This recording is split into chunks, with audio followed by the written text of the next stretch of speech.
Good morning. How is everybody? Good morning. It's great. You're you're ready to go. Where do you come from? Is it Dewan? Is that how we pronounce your name? You can call me Atif. Uh, so I am actually from Bangladesh. I was finding it interesting topic-wise.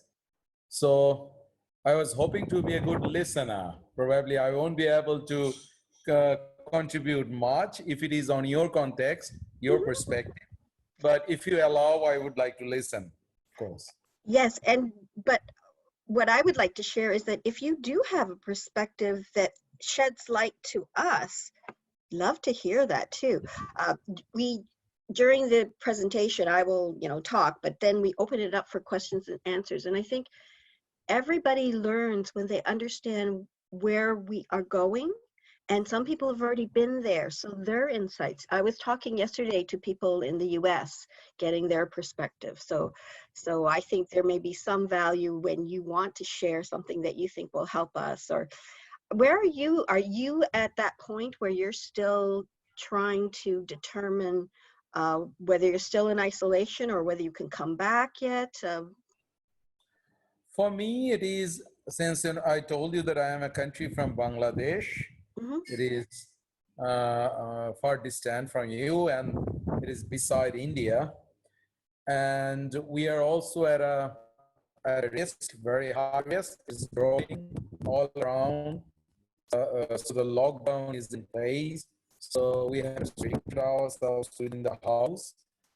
And just to give you an understanding that I'm from a business background, I have a company who provides, uh, actually we call it business incubator, you can say. So it's a consultancy, advisory services mostly, besides the design services, product design services to the companies. So yeah. So I'm also an advisor for the leading furniture company here. So altogether, in a situation, trying to understand what really would be the impact if I can survive at all from these virus. And then the next question would come that what would be the impact on economy and market. So, Yeah, you know, yeah. yeah. I think those people that really kind of gather data, either in their field or their uh, complementary industries and globally understand what's going on much better, figuring out how to navigate the future, because you learn from others the lessons learned that Yeah, they've had, and then you for sure. adapt it to your particular culture, your particular region. There's so many factors, and so it's always about taking knowledge and data from various sources to come up with a solution, because you know your business, you know your country, you know your culture better than others. But to learn from others, you get a more robust solution. That's my belief. I I live mean, that made me coming here actually. I know, so I'm very, very honored. We've had people that have joined us that been registered, joined us from Australia, and where was the other one, Diane? I can't remember.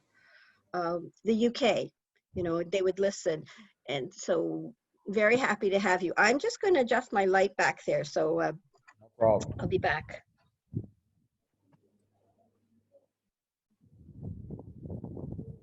Have you listened to other broadcasts from different parts of the world, and what have you gathered from that? I was actually listening another from India a week back, since I am also involved in the furniture and furnishing business trade. That made me interested actually to look at the arrangement. And then, yes, I mean, they were discussing about the possible impacts, possible threats. Of course, they were heavily talking about survival primarily, and then they were talking about they have to retrieve, and probably at some point they have to think of thriving in. So it's far distant and whatever. So yes, and but what I could gather that the people are really puzzled. It's very difficult for people, most of the people talking, sharing. So far, whatever I have participated to listen, I found that people, of course, there are a lot of uncertainty all around, but people are feeling some sort of hopeless in many ways. Since this is an ongoing issues still, people, they don't really know that where it would stop, and then they can start thinking of the impact. Yeah. Yes, so I was keen to, I have also registered few others like yours, just to gather, just to enhance my understanding of what others are saying, thinking about it. Well, thank you. How did you find, like, obviously you're searching, how did you end up finding this particular session and say, hey, I'm going to try this one? Well, Oh, well, I was just trying in the web, in the browser, yeah, and that what was there on the related topic, the right. business, the trade, the impact. So I found yours.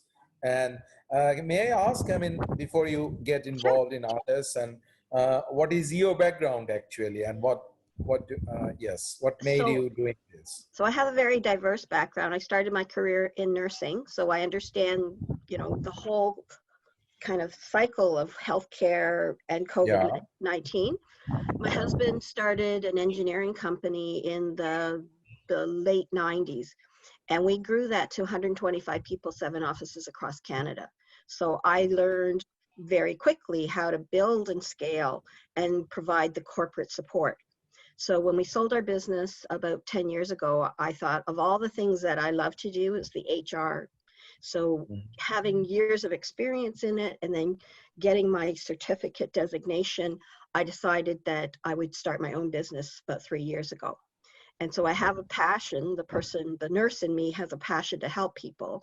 The HR expert and the COO says, I need to do this. I need to provide support for fellow business owners to understand and navigate the complexities and the uncertainty and the changes, because I have more years of HR experience than many business owners. Like some people say, I've been in business for 18 years. I've never had this many HR concerns that I have to figure out what to Okay. do, So that's why I thought, as soon as COVID started to come here, we said, let's do something. Let's offer these webinars and let's do it twice a week and provide this for people to really understand and help them navigate. And some of the people that I talk to really are like, they just don't know enough. And every 2 days, the government keeps adding something new or changing what they already know. So it's constantly trying to figure out something, and when you think you figured it out, there's a new change to it. We have a 75% wage subsidy now in Canada, Yeah. very, very generous. But this is now the 6th reiteration of that same concept. Uh, so you can imagine, it's been 3 weeks since they announced a subsidy, and now we're on our 6th reiteration, and some people know about the 3rd change, but they don't know the 6th change that now makes them applicable, because they thought, okay, it doesn't apply to me anymore. So that's what I'm trying to do, is help others understand some of the changes that are going on. Okay, okay. Good to learn. Good to learn. I'd be really looking forward how it proceeds today. Of Yes. course. Which city from Canada actually? I'm in the Greater Toronto area. Toronto. Yeah. Okay. Okay. Yeah. Great.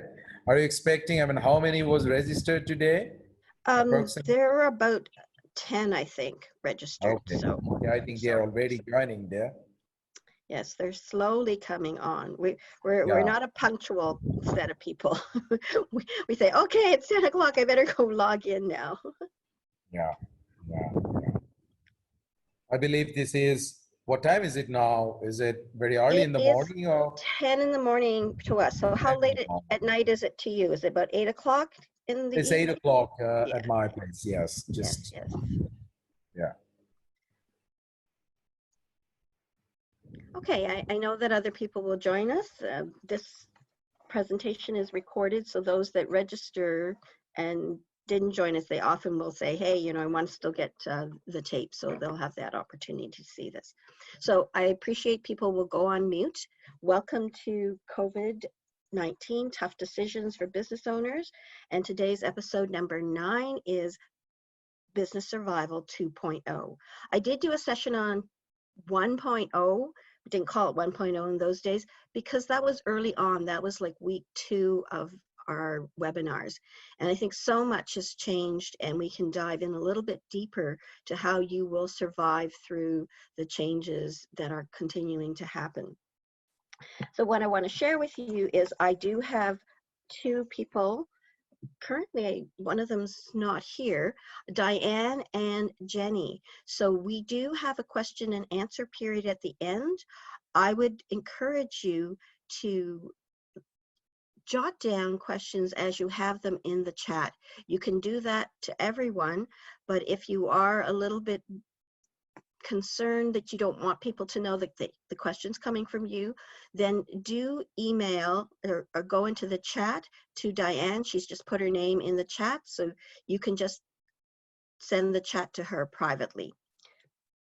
For those of you that are new to the Zoom, at the very bottom you will, or the top depending on your computer, you will see the different icons to either share a video so we can see what you look like. If you don't want to see that, that's perfectly fine. There's a chat box there, so I encourage you to put the chat in. What we have allotted is 45 minutes of time. I usually spend about 30 minutes in a presentation, and then we'll open it up for questions. So as you're thinking about things, do share those questions so that we can talk about them at the end. This is really an opportunity to use my expertise and knowledge to ask some of the questions that you've been thinking about but are not sure. So please do that. I'm going to start sharing my screen now with the presentation.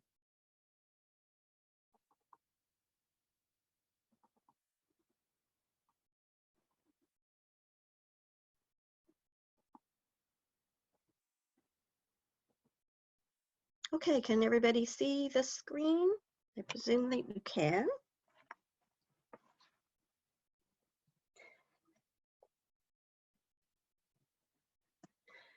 So welcome to Business Survival 2.0. We started this webinar series 4.5 weeks ago now, and the purpose of doing that was to really help business owners and managers and HR decision makers understand what was going on. COVID-19 had arrived in Canada March the 15th. Well, it had arrived earlier, but by March 15th, the governments had started to say, we need to start social isolation. And that started the ball rolling of our new situation. So quickly, we decided as a team to start providing these webinars. And the purpose of that was really to use our knowledge and experience of human resources and understanding how to help navigate that, how to understand what the changes were and some of the tough decisions you as business owners need to make. So one of the things that we want you to do, if you're interested, we do have tags at People Bright, whether it's Twitter or Instagram or Facebook, and using the hashtag COVID-19 TDBO, which is Tough Decisions for Business Owners. Let me tell you a little bit about myself. I am the founder and president of People Bright Consulting, and we provide full service human resources to business owners. I'm also the creator of a concept called Connect with Rev Up, and that really helps build strong work cultures. I am an award-winning work culture specialist. My husband and I started an engineering company in the late 90s, and we grew from 2 people to 125 people in 7 offices across Canada. So I understand what it's like to be a business owner and to build and scale to a national level. We were recognized as one of the best workplaces in Canada, top 10 twice. We really wanted to make a difference. We wanted to make an engineering company that really helped develop and nurture the engineers to their highest potential. And through that and through creating a great work culture, we thought, we've got something special. We all did. And when we went for the best workplaces in Canada, we were acknowledged as being one of the top 10 twice. I do have a various background. I started my career in nursing, so I have a strong healthcare background. Human resources is my passion. The engineering makes sense because I said my husband and I had an engineering company. So I really help a lot of professional services company. I do have a background where I was working in IT for about 4 years, and I do a lot of work with not-for-profit organizations. So what I'm going to cover today is an update of some of the relevant legislation for businesses. The screen will look very busy, but I wanted to highlight some of the key things that just happened in the last week, and that is rent and support of rent, temporary, seasonal, and part-time students, part-time people and students now are included in some funding support, and a very new one called Regional Relief Recovery Fund. Not too much details on that, but it's there. I want to then focus on tips and strategies on navigating the COVID-19 crisis. And I'll talk about crisis as being an opportunity and a risk. Then I want to focus on the key to survival, and that is communication. And from an HR perspective, that's creating positive work culture. Moving on, then I want to share with you the role of you as a manager or business owner and as an HR decision maker. And those keys are communicating effectively and multiple areas of expertise that you as a business owner or a manager or HR professional have many hats. And then I'll want to summarize with 3 HR strategies to aid in navigating COVID-19 and also how we at People Bright could be of some help to you. So this slide is very, very busy. But again, as we say, we are offering the slides to you in an email afterwards and a YouTube recording of this. So I want this slide to be there for you for those details. We have the Canadian Emergency Relief Benefit, CERB, as most people are calling it nowadays. And what they did add was an opportunity for more people to be, to make it applicable. No longer do you see the EI as an option. It's all now rolled into the Canadian Emergency Relief Benefit Fund.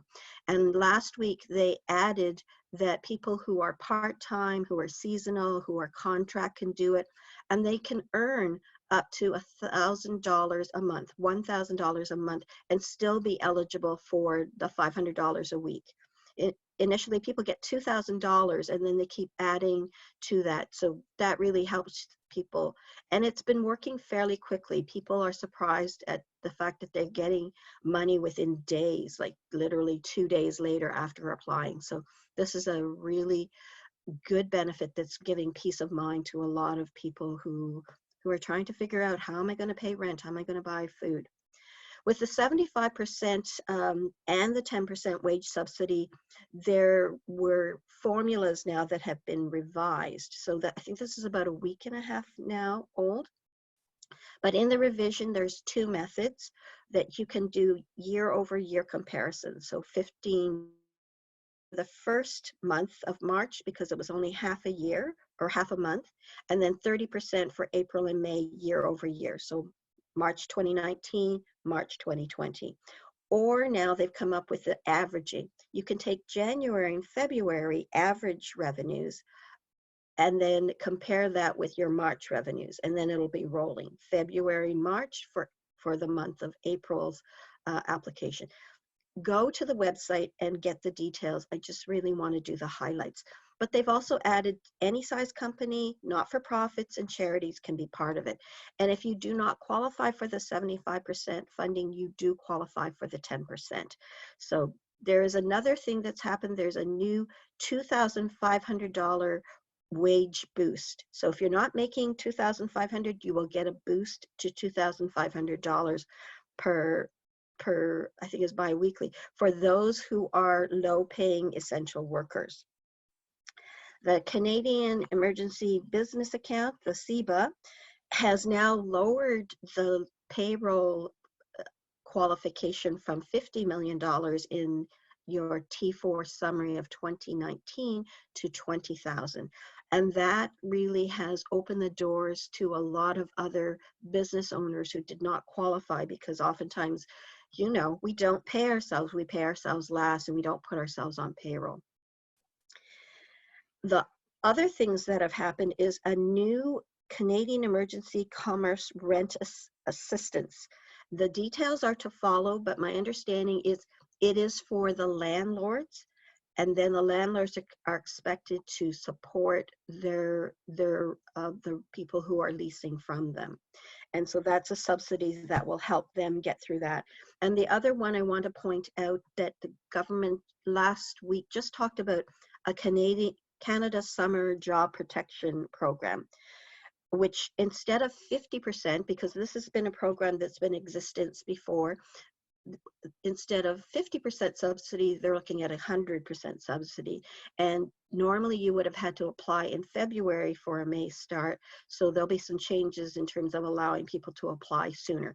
Don't have a lot of details on that, but I do know that they extended it to the age of 30. And the summer job can be extended well into February of 2021. And the last thing I'll mention about that is my understanding is that it is for companies where there are essential workers. So those that are non-essential probably will not apply. But again, look out for that. And then the last one that I heard about is called the Regional Relief and Recovery Fund.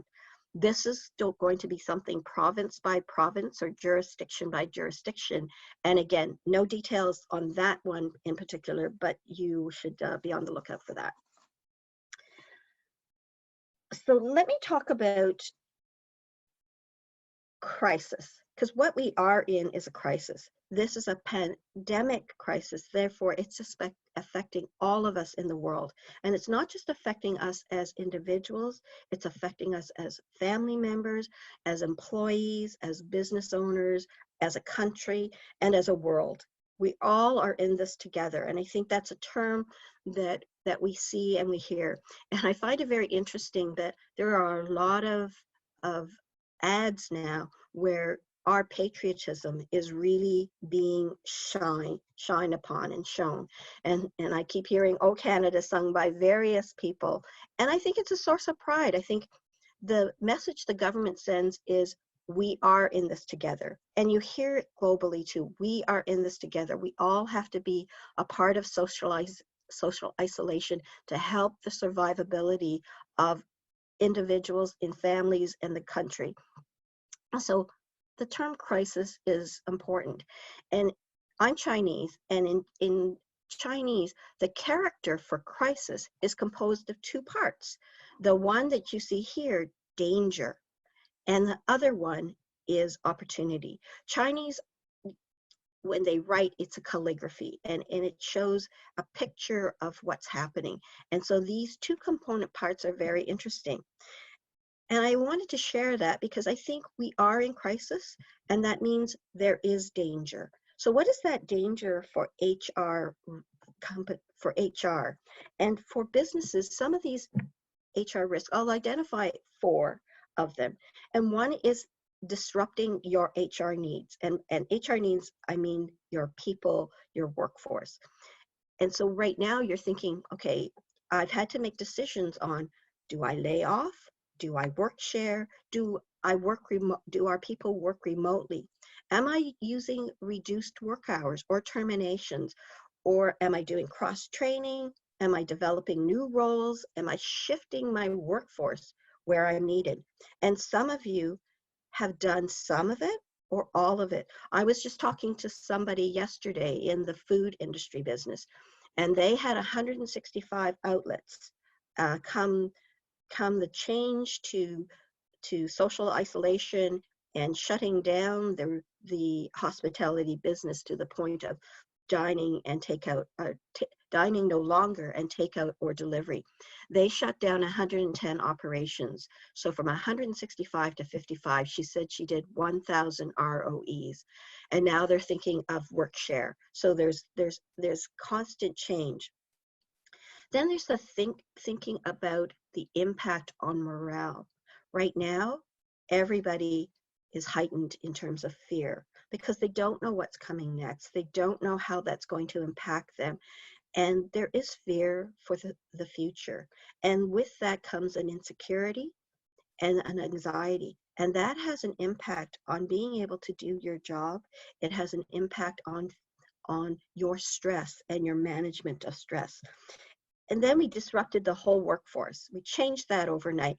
And some people are working, some people are not, and some people are working remotely. So what is that impact on morale? And what do you as a business owner need to do about that? And of course, safety. Safety is a key. And those that are working face to face with the public, such as your healthcare workers, those people that are in pharmacies and in food stores, and those that are doing the takeout and delivery business. These are frontline workers and they are essential, but we need to protect them. And you know yourselves, we have these plexiglass now for people who are selling to us, and we have social distancing that have markers where every 6 minutes we know where they are. Sorry, every 6 feet we know we have to keep distance. And I find it very interesting as we go through the checkout lines, different stores do different things, right? Some are having queues every other cashier lane, or some are having this one where you line up, you know, and so there'll be 10 people lined up and you're the next in queue. And I remember yesterday there was an older person who required a cane, and he was told to go down to the far end of the store to line up. And then he said, do you want me to walk all the way down there? And she realized, no, sir, you stay here. I will put you in the queue and then you'll just have to go from there. So we need to think about safety. We need to think about what happens to those that have acquired or are quarantined, and what happens to those people when they're working and suddenly they've acquired it, and what happens. So yesterday I read where one of our beef facilities has shut down because they had so many cases of COVID-19. So they say, watch out for beef shortages, because they provided 40%. So I'm telling everybody here that you're going to need to go out and buy your beef. My husband says, don't worry, just go when the next time you go shopping. The other thing you might have is work refusals. People who are being called back now may decide that I'm afraid what's happening and I don't want to come back because I'm afraid to get it. And there's a whole routine and process for that with respect to using the calling in the labor minister, the labor department, as well as your occupational health and safety committee. Then there's the whole mental wellness that I talked about, the fear and anxiety, because that impacts on people's ability to do their work, but that also impacts on morale, and it impacts on whether they want to come back or not. And there's a whole concern. Some people were saying that what happens if somebody comes back and they get so stressed out that they really do need to actually come off work and claim a health disability and not be able to work then. So that's a very, very real thing that's happening. And because the fabric is ever changing, and what we're going to go back to is a new norm. They're talking about when we return to work, that it's not going to be the same, that it's going to be a modification, and that when we start to return to work, it will be slowly. And what I've heard is that it'll start off with small businesses, people that are maybe 5 people, and then it will move to organizations that are 10. So that whole social distancing will evolve and return on a slower basis, because if something happens and the numbers of COVID cases go up, they can pull back. But if they just let everybody come back, then this might end up being uncontrollable, and we may be further behind than if we kind of slowly do this. Every day there's legislations. I was talking to somebody at the beginning and saying now we're gone from a 10% wage subsidy to a 75% wage subsidy. And I think it's on its 6th reiteration. And so everybody needs to stay atop of these changes, because Maybe you didn't apply, it didn't apply to you, that subsidy, 2 weeks ago, but now it does. So it's staying abreast of those kinds of changes. And then the impact that it has on businesses. And we need to understand, what does that mean to individuals? And I want to highlight that we need to, as HR decision makers and business owners, understand, what does this mean to my individual employees?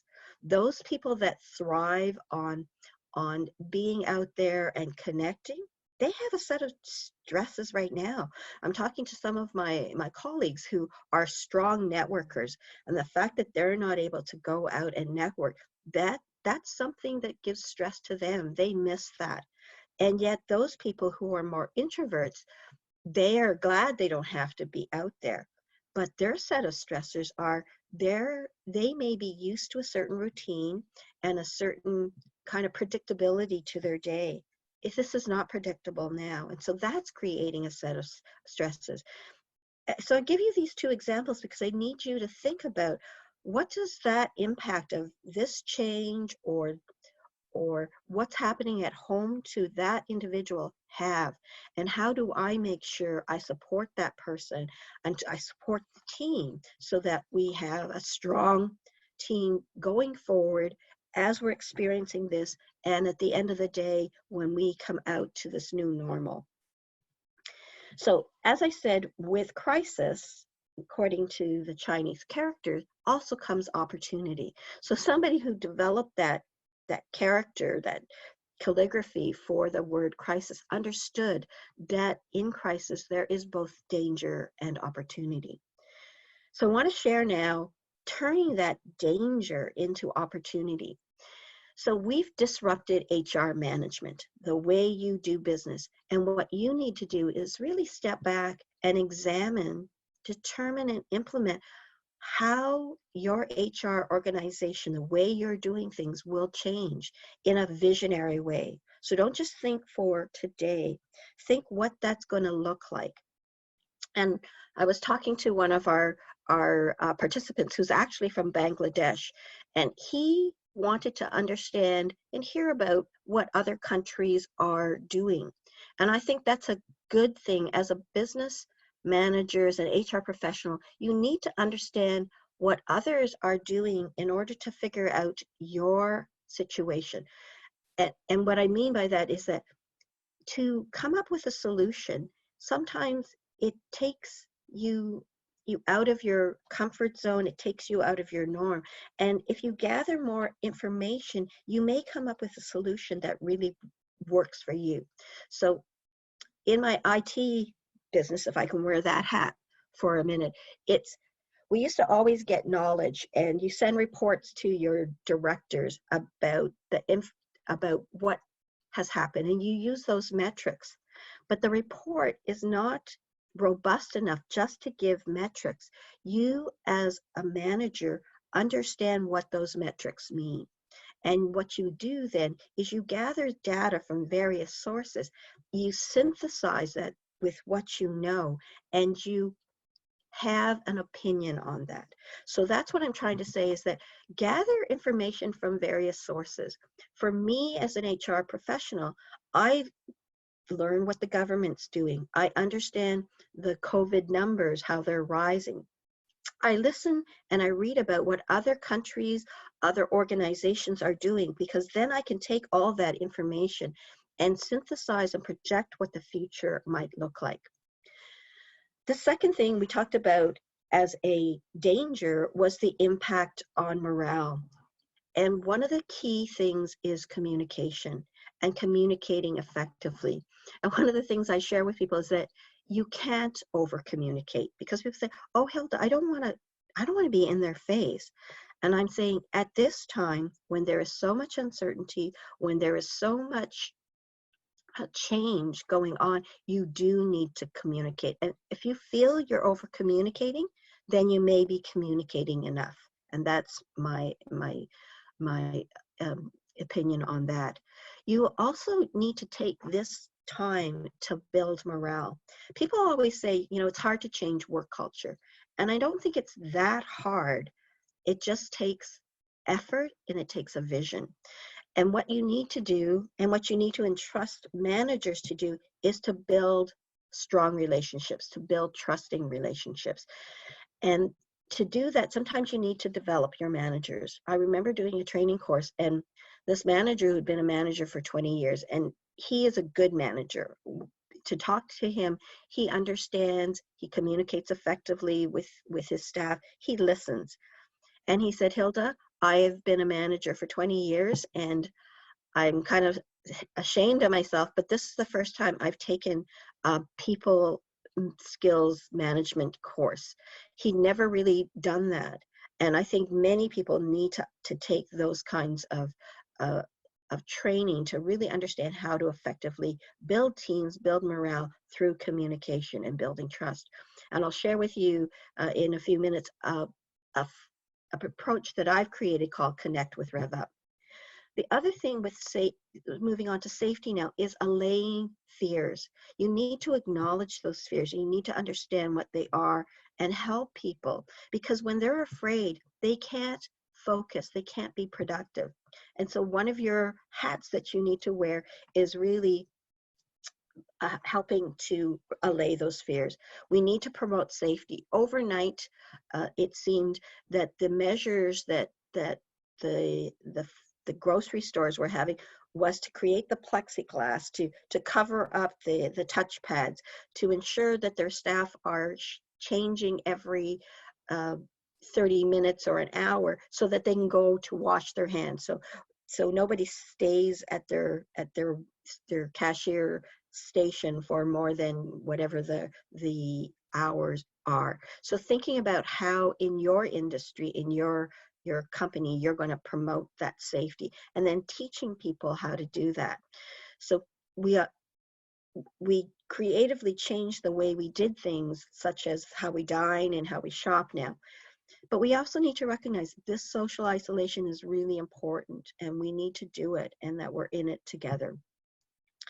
The last thing is this ever-changing situation that we have ourselves in, and what will be the new normal. And in that, you need to think to be adaptable. And I think people now are experiencing that they have to be adaptable. So for some, they may be more stressful, but I think coming out of COVID-19, people will be a little bit more flexible. They'll have had practice on what it takes to be more flexible. We need to be creative. And I encourage you to tap into your creativity, but that of your team members and your employees.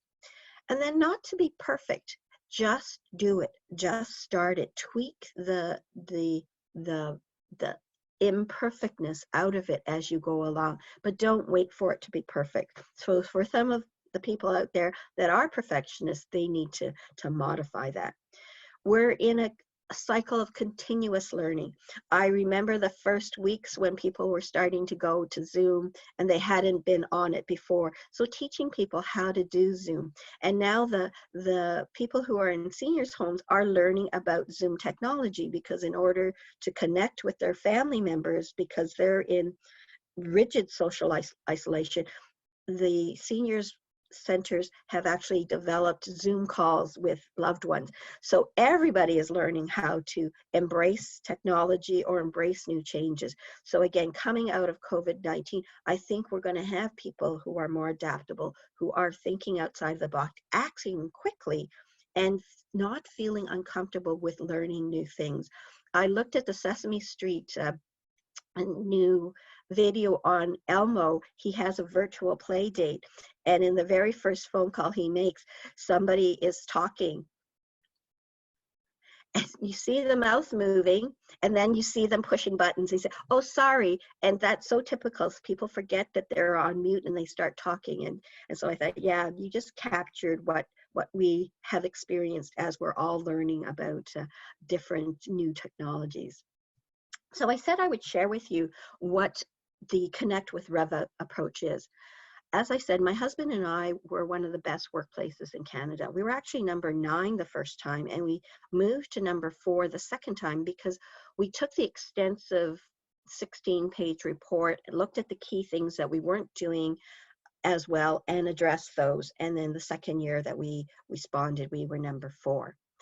And some of those values we did, but to explain them was, you know, if you got 10 minutes, I can share it with you.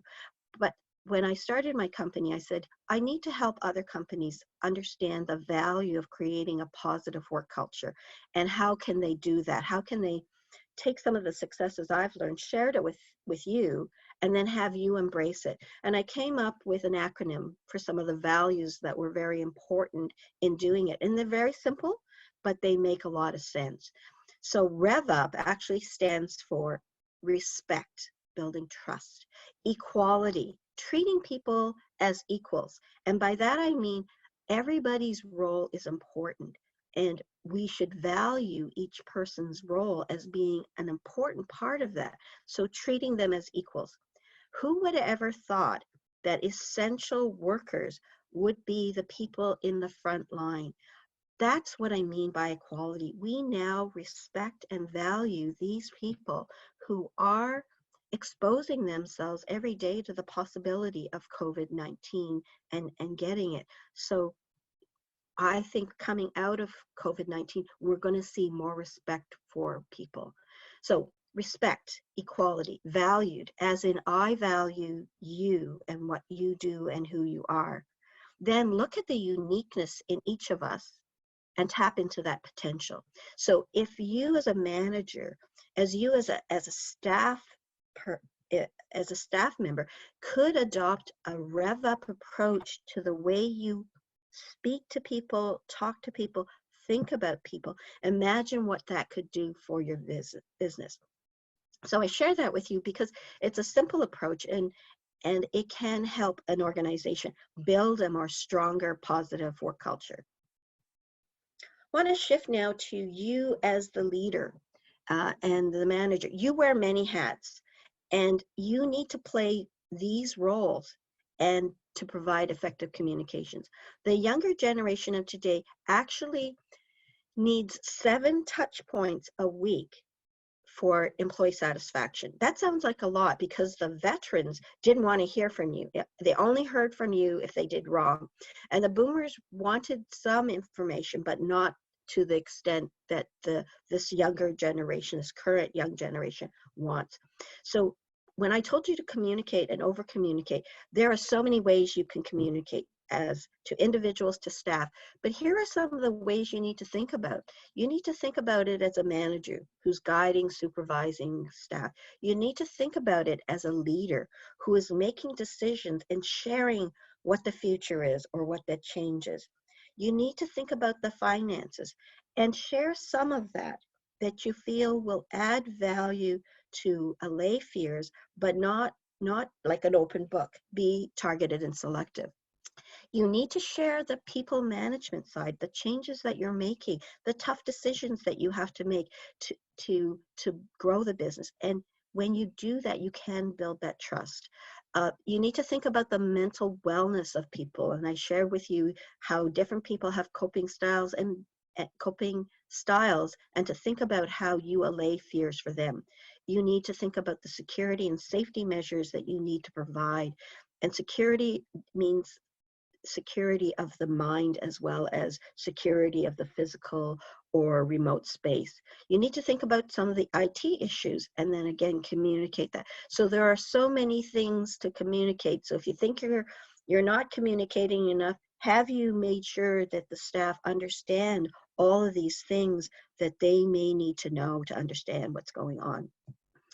Finally, I want to share a summary of the key strategies for business survival, because allaying fears will lead to people being able to focus more on their work. If they can focus more, that will make them more productive. And speaking as a business owner, if people are more focused, they're not stressed, overly stressed, they can be productive, and that productivity can lead to improvement on the bottom line. Right now, the bottom line is not going to look very good, but it can look better. One of the things my husband and I did when we had our business was we looked at our productivity of our staff, and we realized that a 15-minute increase in productivity per day just 15 minutes per employee led to an increase of 1% profit. So that's an actually interesting and amazing statistic. If we can improve productivity, we can improve our profit. So it is, when people are engaged and they're part of the company, this will be a success for the company. So the three things to highlight here is communication is the key. And I've shared that with you in terms of over communicate, talk about the present and the future, and help them as well. Some people are sending emails about how do I help my family, for tips on what you do with your young people at home. So it doesn't have to be business related. It can be about them in terms of how to release stress, you know. The other thing is the health and safety. And I talked about the mental health and well-being of people, the safety measures that you have to share, the personal life and tips and strategies for working at home to really help with that mental health. And the last thing I shared is engagement. I think you need to value people as individuals and that they are assets. Those companies that see their individuals as valuable assets are those that actually have a more healthy work culture, and that has shown an increase in return on investments. So those companies who are only looking at a return on investment and don't value the individuals actually don't have as healthy returns as when companies do that combination. Get them to participate in the future. Ask for their input because it really will help them feel engaged, but it'll be amazing the ideas that you can get from them. And it's always, the more ideas you have, the better the solution will be. You may need to train people and tap into that potential. As I said, the thing I love about the Rev Up process is it looks at individuals and builds on their strengths, not complement their weaknesses and help them overcome weaknesses.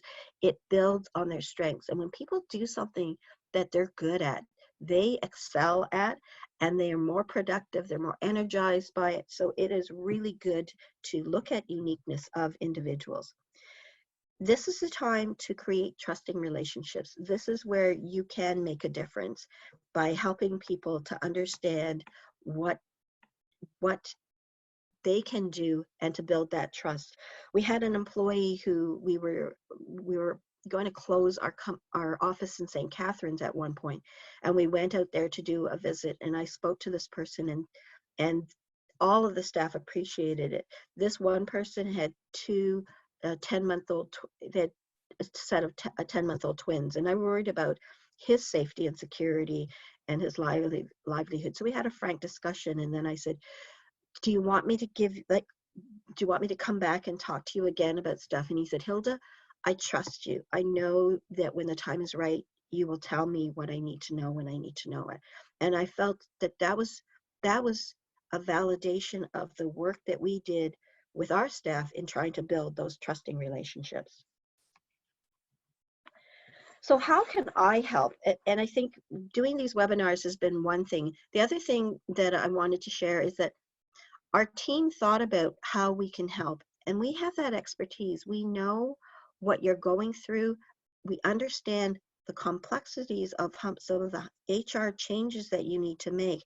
So what we're offering is a 2-hour retainer package where you can use those 2 hours in 15-minute chunks, in a longer session, but whatever it is, it adds up to 2 hours, and we're offering that at half the price that we would normally do, and we're extending the time frame to 6 weeks from the time you purchase it. So you can get the advice of myself and my team.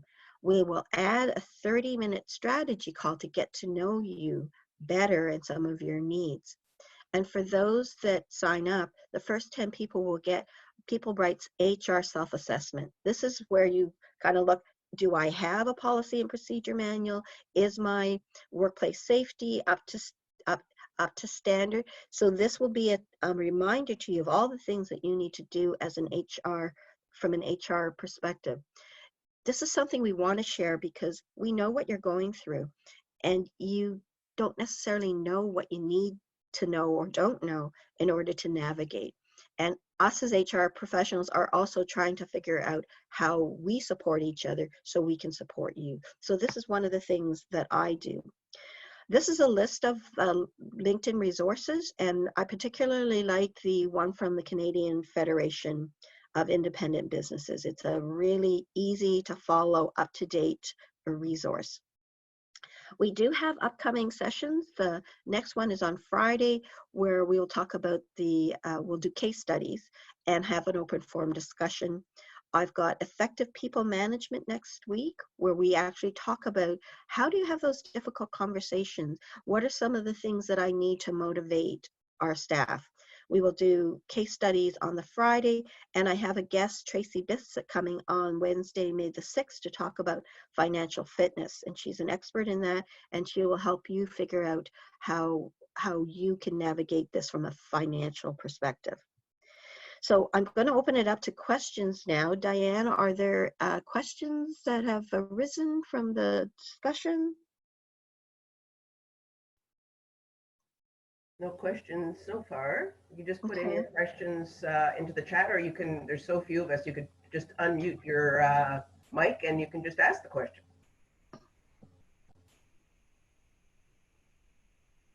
Anybody have any thoughts on that?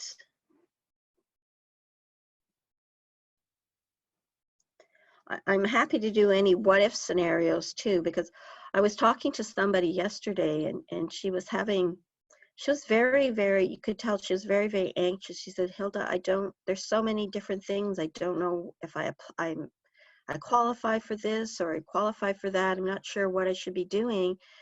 And I could hear the anxiety in her voice and in the list of questions that she had. Like there was like 5 or 6, and really having to help her step back and see things and guide her through that. So I understand that there's so much that people don't understand. Yesterday, I was also on a call with some of my colleagues because somebody wanted help with work share. And I said, I'd like to listen in as well. So that was very insightful, hearing somebody's example on work share and how the government's saying, yeah, you can start it with 10 days, but the actual queue to get decisions made is 30 days, which is the standard norm for starting it. But they've literally started it and hope that they get the approval. Any questions? Well, I appreciate people joining us today, and again, this is recorded. So if people have any questions, you're certainly welcome to send me an email to take me up on the free one-on-one consultation. Our company is really wanting to help individuals navigate this very, very difficult time.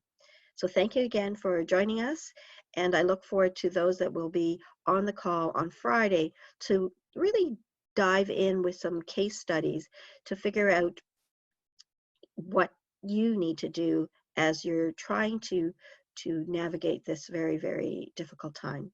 So thank you very much, and stay well and be safe. Thanks. Bye.